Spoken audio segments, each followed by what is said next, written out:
Days passed at wala kaming ginawa ni Chase kundi ang magkulitan at mag-asaran sa mansion. We have all the time to make new memories, and if he wanted to ask me kung anong nangyari sa gabing naglaro kami ng spin the bottle, well, I give myself to him again. On that night, I gave up everything and hindi ko itatangging nasundan tayon. Ang landi niya kasi tsaka isa siyang dakilang manyakis. He let me experience things na hindi ko pa nararanasan, and I'm happy na siya ang kasama ko habang ginagawa yon. I'm just nervous. Hindi ko maiwasang makaramdam ng kaba dahil ang huling sinabi niya ay gusto niya akong buntisin. Gusto niya ba magkaanak sa akin? At anak ng pateng. We didn't use even one contraceptive that night at sa mga sumunod pa.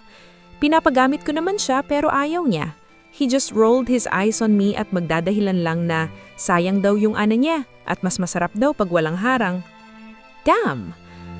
But I feel proud of myself and I'm happy kasi hindi labag sa loob ko ang mga ginagawa namin, even that merong taong nang iistorbo sa email ko.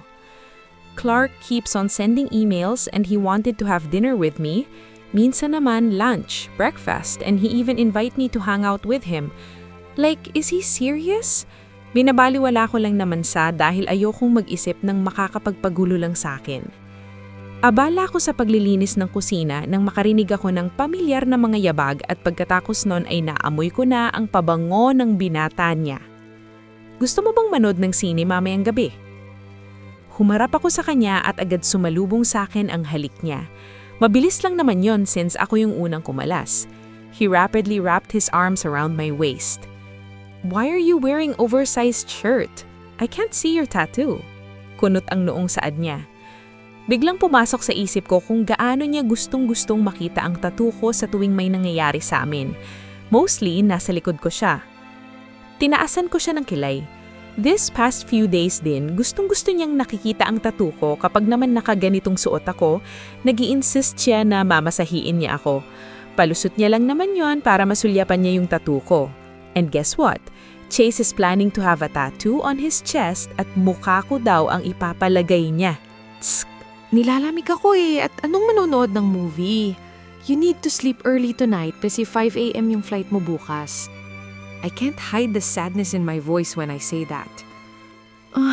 Don't mention that, baby. Nakangusong saad niya at tila batang sumiksik sa leeg ko. Nakaraang araw kasi tumawag yung kamag-anak ni Chase na kailangan niya daw talaga munang umuwi sa province nila kasi may importanteng pag-uusapan yung pamilya nila. I know he didn't want to come since ayaw niya sa ibang tao doon, pero wala din siyang magagawa when it comes to family, gagawin niya. Hindi din ako makakasama at kahit isasama niya ako, hindi din pwede kasi saktong nag-email sa akin yung manager ko kagabi saying that I have another project waiting for me. Hindi ko din alam kung anong projects yun kasi hindi ko binasa lahat ng nisend niya. I just replied, okay, to my manager. Huwag kang mag-alala, magiging maayos din ang lahat. Hinalikan ko ang gilid ng ulo niya bago bumulong ng ilang matatamis na salita sa kanya. Ayaw niya talagang umalis sa higaan kaninang umaga.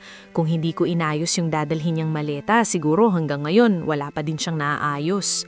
Ako din nga yung nag-book ng ticket niya kasi dabog siya ng dabog after tumawag ng kamag-anak niya. Di ko nga alam sino yun eh. Ayaw ko din naman siyang umalis pero everything changed when he mentioned his long-lost brother. I know, hindi niya to binabanggit lagi kasi nalulungkot siya. Nakwento niya lang to sa akin isang beses at nakaraan lang ulit.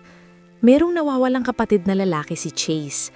Sabi niya, 10 years old daw siya nang mawala yung kuya niya. At nung unang sinabi niya sa akin yon, I can see the deep sadness in his eyes. Kaya din ayaw ko na tanungin pa yun sa kanya. He just gave me small details about his brother tapos wala na din. I admit I was very curious. Nakalimutan ko nga sana yun pero nang binanggit niya nakaraang araw na kasama sa dahilan kung ba't siya pinapabalik ay dahil sa nawawala niyang kapatid. Alam kong kinakabahan siya sa posibleng mangyari bago-uwi niya, but I know Chase is still hoping to see his older brother. Pero hindi ko pa alam kung bakit ako kinakabahan and I don't know the reason why. Bawal na ba ma-cancel yung project mo? Come on, hindi ko na pwedeng bawiin yung reply ko. Pag malaman kong kasama sa project na yan yung mukong na yun, uuwian kita kaagad. I can't stop but to laugh. Sira. Fix your business first, okay? I'm just here. Pagpapakalma ko sa kanya. Kumalas siya sa pagkasiksik niya sa akin at hinila ko papuntang sofa. Promise me, mag-uusap tayo lagi. Tawagan mo na lang ako. Hinaplos ko ang mukha niya nang matagal na namang natutulala sa akin. Kinakabahan? Tanong ko. He takes a deep breath before nodding. I don't know what will happen next. Saad nito habang pinaglalaroan ang kamay ko. Until now, the hope is still here. Ang tagal na but I'm still hoping. At sana hindi masira yon. Nakapagat ako sa ibabang labi ko. His brother. Gustong-gusto niya na makita at makasama muli ang kuya niya. Aayusin ko lahat at hindi na ako babalik doon kung hindi siya ang dahilan at ikaw. Biglang uminit ang ulo ko.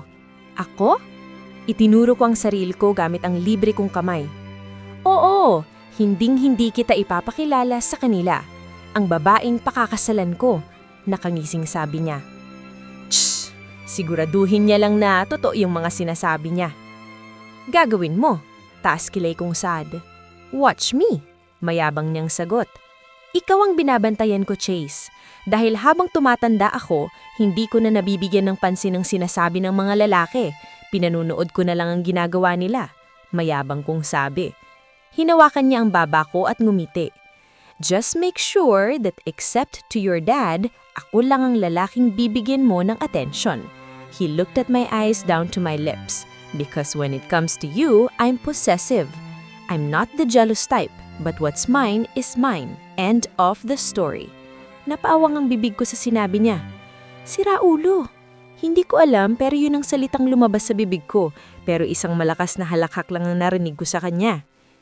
You should say it in Spanish, baby. Sounds sexy. Agad niyang dinampian ng halikang labi ko pero agad ko naman siyang hinampas. What? Natatawa niyang tanong. Hindi ako nakikipagbiruan. Nakataas kilay kong saad. Aalis na nga po kasi takas mga asar pa siya.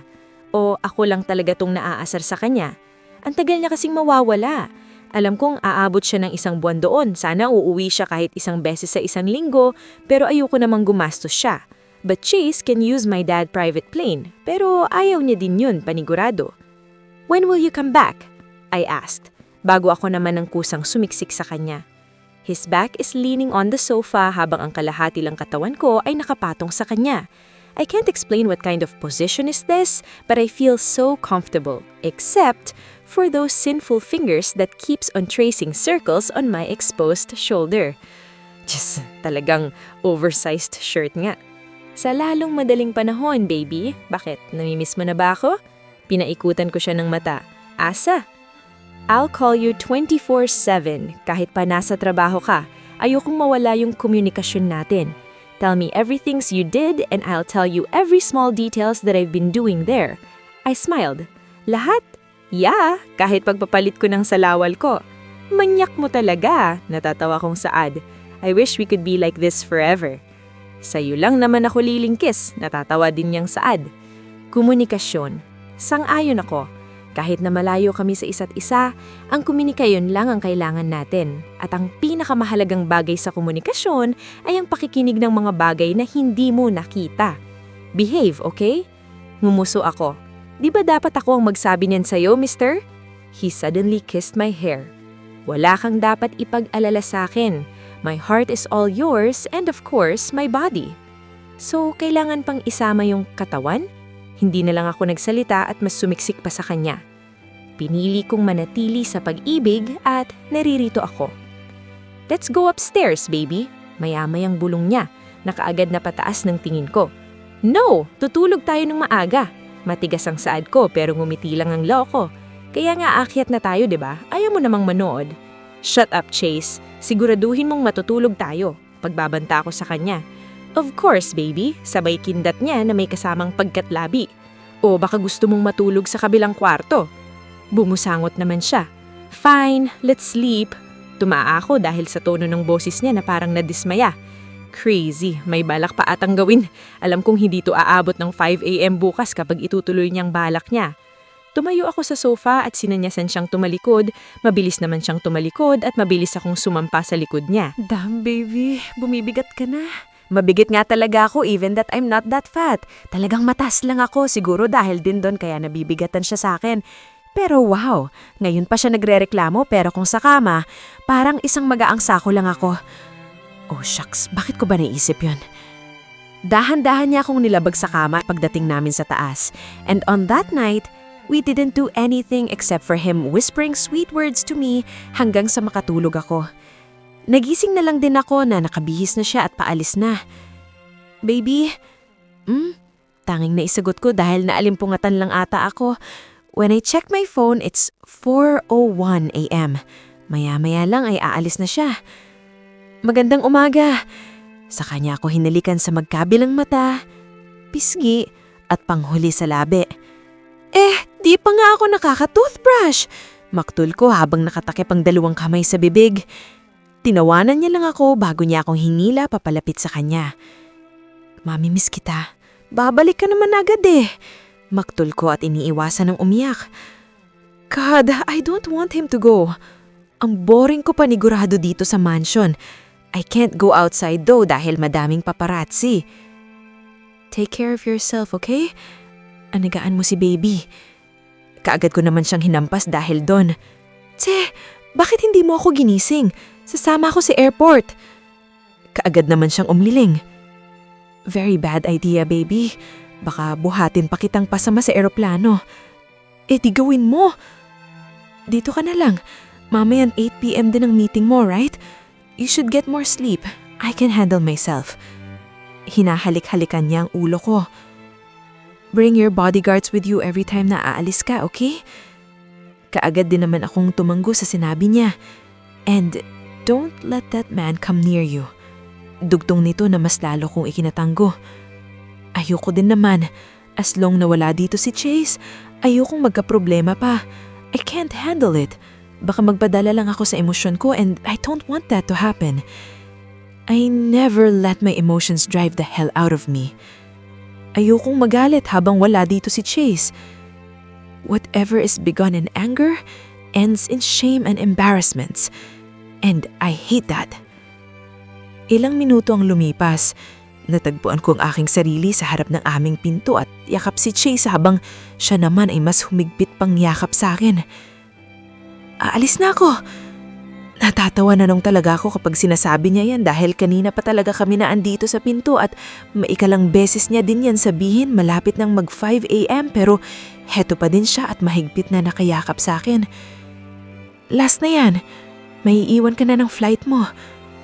Kumalas ako sa yakap ko sa kanya at ganun din siya sa akin. The moment his arms free my body, hinahanap ko na kaagad yung yakap niya. Damn! Kaya ayokong masanay sa isang tao eh. Kung noon nagsasabi ako na I need to leave when it's too good, pero hindi ko talaga yun kaya. Chase gave me a one long passionate kiss bago siya sumakay sa sasakyan. Ihahatid siya ng isa sa bodyguards ko para may babalik na sasakyan dito na gagamitin ko din mamaya. Nakapasok na siya sa loob at akmang aanas ng sasakyan pero mabilis ko yung hinarangan. Not minding the bodyguard, mabilis kong binuksan ang pinto ng front seat kung saan nakaupo si Chase at mabilis kong hinalikan. Halatang nagulat siya dun but he just smiled and laughed. Babalik ako, Sinta. Mahal kita. Tumanggo ako sa kanya habang nakatayo na sa gilid ng sasakyan. I mouthed I love you too to him and I know he get it. Nakakagatlabi nga siya na kiniinis ko. Umayos ka doon. Singal ko na lalong ikinatawa niya. Mabilis ko na lang sinara ang pinto at sinanyasan ng driver na umalis na. Later on, unti-unti mang nawala sa paningin ko ang sasakyan. Malalim akong napabuntong hininga at napayakap sa sarili nang dumaan ng malakas na hangin. One of my bodyguard told me to go inside dahil medyo madilim pa. Pumasok na lang din ako sa loob at humiga sa kama. I miss him already. I hope his family will fix their problem as soon as possible.